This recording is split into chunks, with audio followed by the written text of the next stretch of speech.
Yeah, like I said, just shooting ourselves in the foot. The tip one, obviously, they made a good play on that, and then even the one in the red zone, one-hand catch for an interception, that was a good play too. So yeah, just if we can come out with some points there, maybe slow them down on offense and yeah, just not have a sudden change and make it feel like the defense has their back against the wall.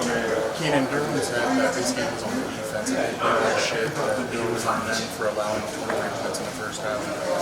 What's your thought process on that? Yeah, I mean, we didn't help them too much in the first half at all. Like I said, shooting ourselves in the foot in the red zone. Just not getting points for those guys. Just giving them a little more energy to come out and play with some more energy. And I probably felt like they was just on the field a lot today. They had a great game plan, putting together drives. Kind of felt like every play was working for them.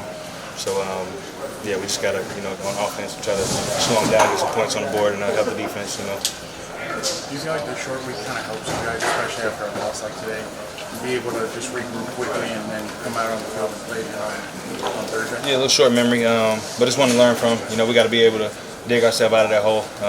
If it did feel like that, then we need to find a way to get out of it, feeling like that before the game is over, and try to turn it around. I feel like the offense did a good job of coming back and scoring some points.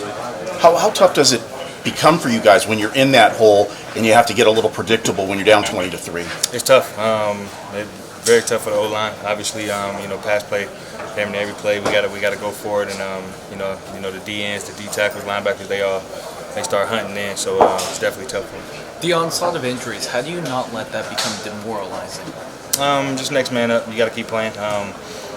The spots and the 11 spots are 11 spots. They got to be filled. So, who's ever out there, the expectation is what it is. I know it's not ideal to have a Thursday night game after a hard-fought game like this, but the fact that it ended the way it did, are you guys looking forward to maybe getting back out there, getting the bad taste out of your mouth? Yeah, for sure. I kind of felt like the offense got going, pretty good in the second half. Obviously, the last drive, 25 plays. No points. That sucks. But just felt like we were kind of getting in a groove. Just wish we had another shot.